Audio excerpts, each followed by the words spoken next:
Suci Anissa, kita tahan dulu. Suci Anissa, saya akan memberikan informasi juga dari dalam kamar jenazah RSUD Sungai Bahar, di mana personel polisi juga sudah membawa peti jenazah Brigadir Yosua untuk selanjutnya akan diangkut ke ambulans. Tapi sebelum itu, apakah nanti akan ada prosesi kedinasan di RSUD Sungai Bahar atau nanti seperti apa, kita juga masih melihat gambar terbaru. Dan saudara, di sebelah kanan layar televisi Anda, kita akan mendengarkan bersama konferensi pers dari RSUD Sungai Bahar, Jambi. Berada di samping kiri saya ini Ibu Pungki dari Kompolnas, kemudian Bapak Gatot dari Komnas HAM. Lalu di sebelah kiri saya ini ada 2 orang dokter forensik juga yang juga menjadi tim, dan Dokter Aang di sini selaku Dirut RSUD Sungai Bahar. Pertama-tama kami haturkan puji syukur kehadirat Allah Subhanahu wa taala karena kita semua telah diberikan kesehatan untuk bisa mengikuti kegiatan pada hari ini. Salam hormat dan ucapan terima kasih sebesar-besarnya kepada seluruh pihak, termasuk dari Dirut Rumah Sakit RSUD Sungai Bahar yang sudah membantu kami menyiapkan sarana prasarana untuk bisa bekerja secara optimal demi kepentingan peradilan pada kasus yang sangat sensitif ini. Oke, pertama-tama kami ingin sampaikan bahwa tim dari Perhimpunan Dokter Forensik Indonesia terdiri dari beberapa orang, ada 3 orang penasehat kami, yaitu Profesor Dr. Agus Purwadianto dari Guru Besar Ilmu Kedokteran Forensik dari FKUI. Kemudian kedua adalah Profesor Dr. Ahmad Yudianto, spesialis forensik, Guru Besar Ilmu Kedokteran Forensik dari Universitas Airlangga. Kemudian ada Profesor Dr. Dedi Afandi, spesialis forensik mediko legal, Guru Besar Ilmu Kedokteran Forensik dari FK Universitas Riau. Lalu hadir di sini tim kami berjumlah 7 orang yang terdiri dari 5 orang dokter spesialis forensik yang diketuai oleh saya sendiri selaku Ketua Umum Perhimpunan Dokter Forensik Indonesia. Kemudian ada Dr. Rika Susanti di sini dari Fakultas Kedokteran Universitas Andalas. Lalu ada Dr. Ida Bagus Putu Alit, spesialis forensik dari Fakultas Kedokteran Universitas Udayana. Yang 2 masih berbenah adalah Dr. Yudi, spesialis forensik dari Rumah Sakit Cipto Mangunkusumo, dan Dr. Sofiana, spesialis forensik adalah dokter forensik di RSPAD Gatot Subroto. Perlu kami jelaskan bahwa proses otopsi ulang ini telah melalui beberapa proses. Yang pertama adalah kami dari perhimpunan menerima surat permohonan yang diajukan dari Direktorat Tindak Pidana Umum Barreskrim Mabes Polri.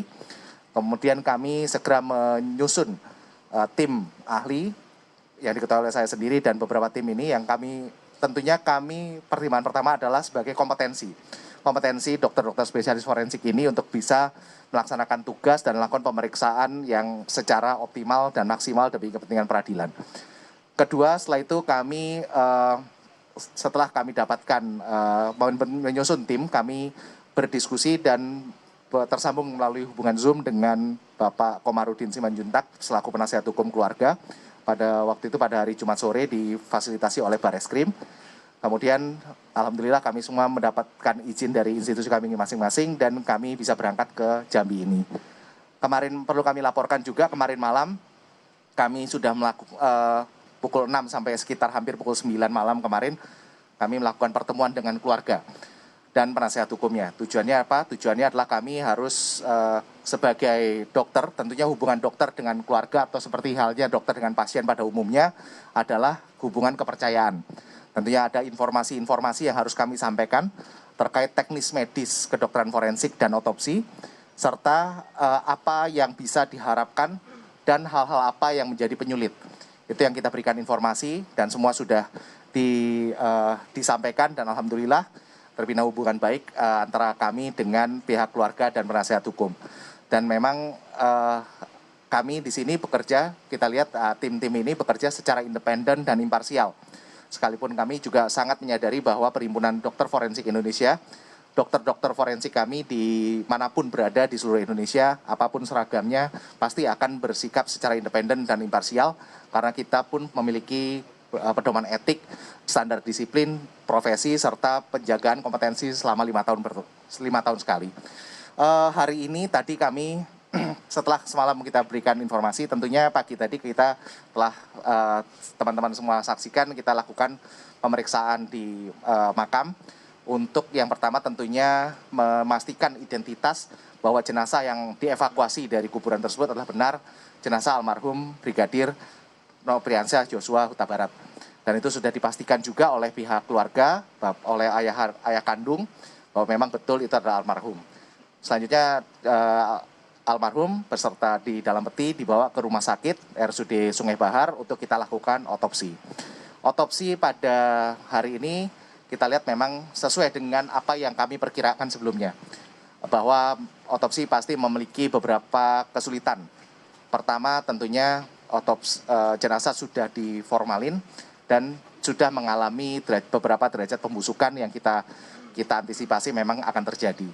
Namun itu semua alhamdulillah kita bekerja dan mendapatkan hasil yang cukup kami patut syukuri, karena beberapa juga masih bisa kami nyatakan, kami cukup yakin itu sebagai luka, sekalipun ada beberapa tempat yang memang kami akan diduga adalah sebuah luka yang harus kami konfirmasi juga melalui pemeriksaan mikroskopik. Di sini ya, setelah kami lakukan pemeriksaan, semua sampel telah kami kumpulkan dan kemudian akan kami bawa ke Jakarta untuk kita periksa secara mikroskopik di laboratorium patologi anatomik RSCM. Ya, kemudian nanti itu pasti akan membutuhkan waktu. Kenapa? Karena semua luka pun yang kami yakin sudah benar-benar terjadi, tentunya benar-benar berbentuk luka, harus kami pastikan juga apakah luka itu terjadi sebelum kematian ataupun terjadi setelah kematian. Nah, pada pemeriksaan tadi perlu kami laporkan bahwa memang selain tanda-tanda pembusukan tadi, tentunya kita lihat jelas adanya bentuk-bentuk jenazah yang pasca diotopsi. Mulai dari adanya sayatan untuk membuka kepala yang biasanya juga dilakukan mulai dari tonjolan tulang mastoid kanan ke arah kiri, serta adanya insisi huruf I mulai dari dagu sampai ke tulang kemaluan. Dan itu memang suatu standar teknik otopsi yang biasa dilakukan di sini. Serta juga ada tadi tanda-tanda telah dilakukan embalming atau formalin di sini. Nah, ini semua nanti akan kami hasil pemeriksaan, tentunya membutuhkan waktu. Setelah konklusinya adalah setelah nanti adanya pemeriksaan laboratorium untuk memastikan betul apakah itu betul luka atau tidak. Karena pada saat terjadi pembusukan tentunya kita harus sangat berhati-hati. Warna merah di tubuh itu bisa saja merupakan postmortem staining atau postmortem discoloration yang harus kita pastikan dengan pemeriksaan mikroskopik. Nah, itu semua butuh waktu, ya, maka doakan semoga dalam waktu yang tidak terlalu lama kita bisa nyusun laporannya, dan nanti tentu laporan ini akan kita sampaikan kepada penyidik agar penyidik juga bisa membuat terang perkara ini. Kami juga pada saat otopsi tadi kami sangat terbuka dan kami bisa nyatakan kami bersifat independen dan imparsial. Tidak ada yang menitipkan apapun atau memberikan intervensi apapun. Dan saya rasa di sini kehadiran dari Komnas HAM dan Kompolnas juga menjadi pemasti, ya, mengawasi pengerjaan kami dan memastikan dan memberi jaminan kepada masyarakat bahwa pekerjaan yang kita lakukan di sini secara independen dan imparsial. Mungkin dari itu rilis dari kami, kurang lebihnya saya mohon maaf. Wassalamualaikum warahmatullahi wabarakatuh.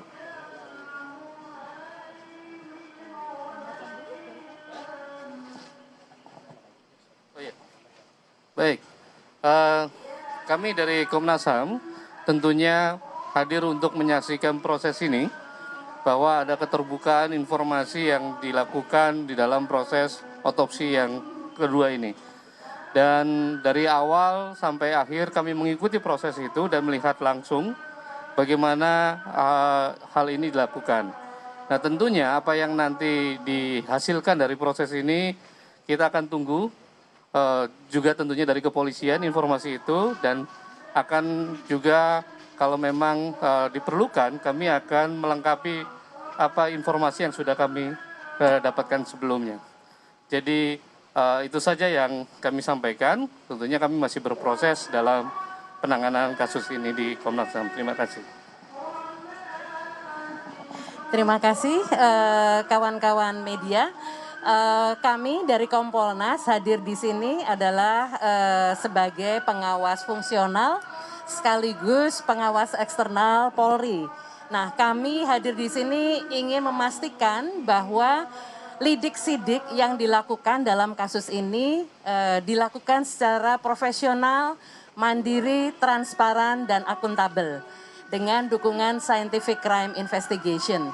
Dengan hadirnya Dokter Ade dan kawan-kawan datang ke sini adalah salah satu bentuk Scientific Crime Investigation. Dan kita berharap kawan-kawan sekalian, masyarakat bersabar untuk menunggu hasilnya. Kami tadi seperti yang disampaikan Pak Gatot dari Komnas HAM, selaku pengawas eksternal, mendapatkan kesempatan untuk memantau seluruh proses dengan fair, jadi kami bisa melihat dan apa yang dilakukan oleh Dr. Ade dan kawan-kawan sangat profesional dan kami sangat percaya integritas dan independensi dari PDFI. Saya rasa itu dan kami berharap kawan-kawan sekalian bersabar menunggu hasil dari otopsi ini. Terima kasih. Mungkin kita akan ada, boleh penanya ya dok? Oke, mungkin 3 penanya kami persilakan, mungkin Bapak ini dulu kemudian Ibu, silakan nih Bapak.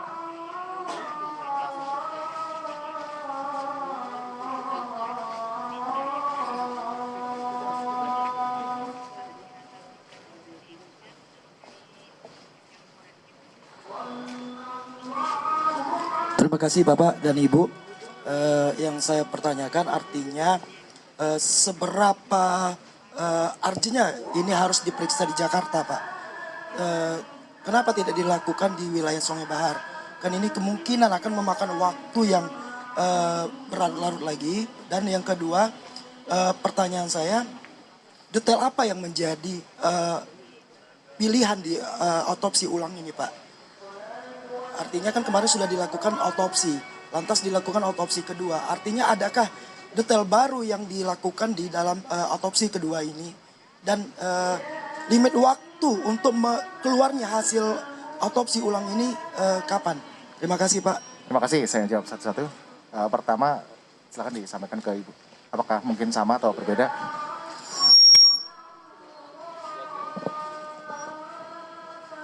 Di samping ini Pak, mohon maaf. Ya. Selamat sore, saya Dian dari Kompas TV ingin menambahkan. Pertama, apakah sampel otopsinya akan langsung dibawa ke Jakarta hari ini atau ada jeda waktu? Kemudian, apakah ada target waktu penyelesaian penelitian sampel? Misalnya ditargetkan 1 bulan atau 2 pekan, itu mungkin bisa disampaikan. Terus selanjutnya adalah permintaan awal dari pihak keluarga kan ingin mengetahui hasil otopsi.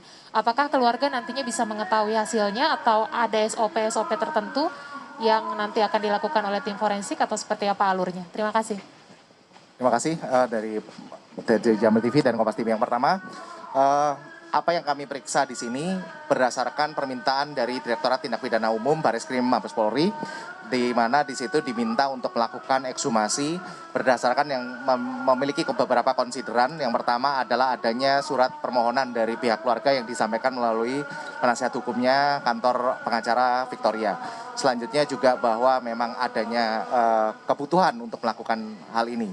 Sehingga di sini tentunya kami akan melakukan pemeriksaan otopsi ini untuk menjelaskan lagi. Serta pada saat kemarin kita juga melakukan pertemuan dengan keluarga, didapatkan beberapa informasi terkait mana yang menjadi ada masukan dari keluarga dan penasihat hukumnya bahwa ada beberapa tempat yang diduga ataupun dicurigai oleh keluarga sebagai adanya perlukaan lain seperti itu selain luka tembak. Nah itulah yang memang akan kita konfirmasi dan itu menjadi fokus pemeriksaan kami. Sekalipun kami melakukan pemeriksaan secara menyeluruh otopsi seperti biasa, tentunya kami ada fokus-fokus sesuai dengan masukan dari keluarga dan penasihat hukum itu. Nah, itu yang menjadi fokus kami. Sampel ini kenapa harus saya bawa ke rumah laboratorium di RSCM, karena tempat yang dimana kami pun memiliki keyakinan bahwa hasil, dan saya rasa semua juga akan menyadari bahwa di situ merupakan tempat yang bisa dijaga integritasnya dan memberikan hasil yang terbaik. Lama pemeriksaan kami perkirakan tentunya antara 2 hingga 4 minggu untuk memproses sampel jaringan itu hingga menjadi di slide dan untuk kita bisa interpretasikan. Jadi 4 minggu itu 2 hingga 4 minggu proses sampel jaringannya. Setelah itu tentunya kami akan periksa lagi dan kami interpretasikan hingga jadi kalau saya boleh rentangnya, saya nggak ingin terlalu menggebu-gebu, mungkin antara 4 sampai 8 minggu lah ya, sampai keluar hasil yang akan bisa kita berikan kepada pihak penyidik peminta dari ini. Seperti itu. Ya, jadi bagian yang kami periksa terutama adalah tentunya pada luka yang kami yakin sebagai luka. Kami harus tahu itu luka apa dan apakah luka itu terjadi sebelum kematian atau setelah kematian. Lalu juga pada beberapa tempat yang dinyatakan oleh informasi yang kami dapatkan dari keluarga dan penasihat hukumnya. Ada beberapa tempat yang diduga secara penglihatan umum mereka adalah ada luka, maka di situ menjadi fokus juga penelitian kami untuk diperiksa. Tentunya itu harus kita periksa intravitalitas lukanya, apakah betul itu luka, dan kalau memang betul itu luka, apakah itu luka yang terjadi sebelum atau setelah kematian. Ya, sesuai yang disampaikan oleh penasihat hukum, ada beberapa tempat di beberapa tempat yang harus kita cek. Pak Ade izin. Ya, makasih. Pak izin Pak, satu lagi. Pak, berarti ada luka selain luka tembak ada apa ya? Itu yang harus, ya tentunya kita ketemu beberapa luka ya, dan tentunya itu nanti akan kita periksa luka itu terjadi sebelum kematian atau setelah kematian. Yang lain-lain tentunya itu tadi seperti saya sampaikan di awal, adanya kemerahan atau warna coklat kehitaman pada posisi jenazah yang sudah membusuk, itu harus diteliti karena kita harus tahu itu luka betulan atau hanya sebuah postmortem discoloration, atau secara bahasa umumnya adalah pewarnaan ya. Jadi karena proses pembusukan tadi sehingga darah akan mewarnai jaringan sekitarnya. Nah, ini kita harus bedakan dari kedua ini karena itu tidak mungkin hanya kita periksa secara makroskopik, artinya dengan penglihatan saja. Itu harus membutuhkan pemeriksaan mikroskopik. Jadi penyebabnya belum diketahui Pak, apakah emang ditembak apa disiksa gitu Pak? Untuk masalah kami sebagai saksi ahli, bukan saksi mata, tentunya kami membatasi untuk tidak mengatakan apakah disiksa atau penembakan dan segala macam. Kami melihat mana jenis kekerasan penyebabnya, jenis kekerasannya, dan disitulah kami lihat bagaimana efek dari kekerasan tersebut ke dalam tubuh manusia. Dan efek-efek inilah yang kita akan lihat. Pak Ade memastikan kembali berarti akan tiba sampel otopsinya hari ini juga di RSCM atau seperti apa? Besok. Oh, akan sampai besok di RSCM. Pagi, siang, sore, Pak? Mungkin kami tergantung penerbangan besok. Oh gitu. Tergantung penerbangan besok. Pak, menegaskan kembali berarti pihak keluarga tidak dalam kepentingan diinformasikan hasil otopsi ya, jadi langsung ke penyidik. Untuk beberapa informasi terkait ini tentunya kami akan sampaikan. Jadi pada saat pemberian informasi malam pun tentu kami tanyakan apa sebetulnya harapan dan ekspektasi dari keluarga.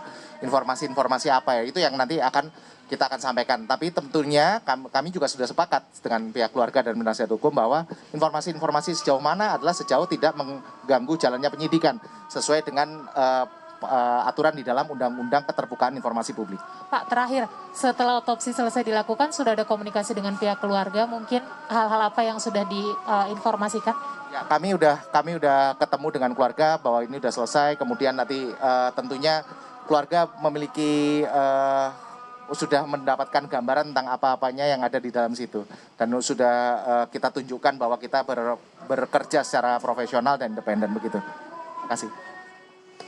Mungkin cukup sekian kepada iya.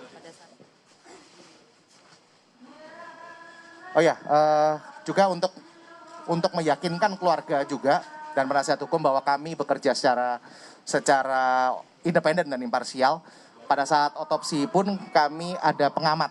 Jadi sesuatu yang tidak biasanya terjadi di suatu otopsi adalah ada pengamat perwakilan dari keluarga yang hadir di dalam ruangan untuk melihat, dan itu memiliki background medis sehingga mereka pun bisa melihat bagaimana kami bekerja secara independen dan imparsial. Jadi saya rasa mereka juga akan bisa menyampaikan pada keluarga apa-apa saja yang mereka lihat selama proses otopsi tersebut. Mungkin begitu. Terima kasih.